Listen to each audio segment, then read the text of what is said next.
தமிழ்நாடு முதலமைச்சர் மு.க.ஸ்டாலின் இன்றைய தினம் ஜல்ஜீவன் திட்டத்தின் கீழாக உடனடியாக பணிகளை நிறைவேற்ற வேண்டும் என பிரதமர் மோடிக்கு கடிதமானதை எழுதியிருக்கிறார். குறிப்பாக தமிழ்நாட்டில் கிராமப்புறங்களில் நிலையான மற்றும் சம அளவில் குடிநீர் வழங்க உறுதி செய்திடவும், ஜல்ஜீவன் மிஷன் திட்டத்தின் கீழாக நிறைவேற்றியதை உறுதி செய்திடவும், ஏற்கனவே மத்திய அரசு வழங்க வேண்டிய நிலுவைத் தொகை உடனடியாக விடுவிக்கவும் மற்றும் அதே போல ஒகேனக்கல் கூட்டு குடிநீர் திட்டத்திற்கு 3ஆம் கட்ட ஒப்புதலையும் நிதியையும் வழங்கிட வேண்டும் என கோரி தமிழ்நாடு முதலமைச்சர் மு.க.ஸ்டாலின் பிரதமர் நரேந்திர மோடிக்கு தனது கடிதத்தை ஒன்று இன்று தினம் எழுதியிருக்கிறார். அக்கடிதத்தில் தமிழ்நாடு அனைத்து பகுதிகளிலும் பாதுகாப்பான மற்றும் நம்பகமான குடிநீர் வழங்குவதை தமிழ்நாடு தொடர்ந்து முன்னிலையில் உள்ளது என்றும் அவர் தனது கடிதத்தில் குறிப்பிட்டிருக்கிறார். இதைத் தொடர்ந்து முதலமைச்சர் கிராம பகுதிகளில் 1.25 கோடி வீடுகள் மற்றும்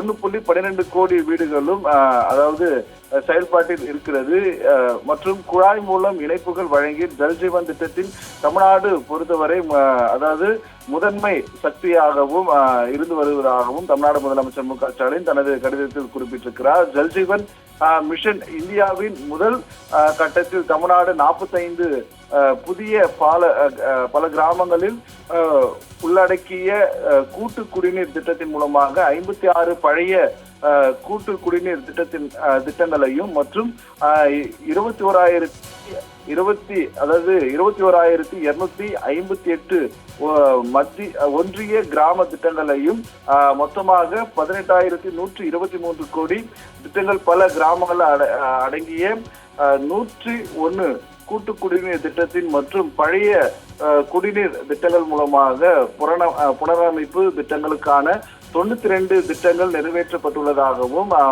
மகிழ்ச்சியோடு தனது கடிதத்தில் அவர் குறிப்பிட்டிருக்கிறார். இது மட்டுமல்லாமல் ரூபாய் 2,434 கோடி மற்றும்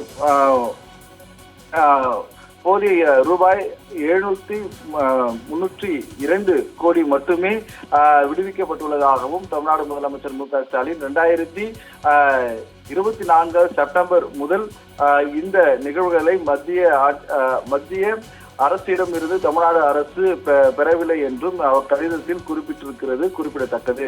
குறிப்பாக இந்த ஜல்ஜீவன் திட்டத்தின் மூலமாக நிலவில் இருக்கக்கூடிய தொகையை உடனடியாக விடுவிக்க வேண்டும் என்பதற்காகவும் தமிழ்நாடு முதலமைச்சர் மு.க.ஸ்டாலின் பிரதமர் நரேந்திர மோடிக்கு தற்போது கடிதமானதை எழுதியிருப்பது குறிப்பிடத்தக்கது.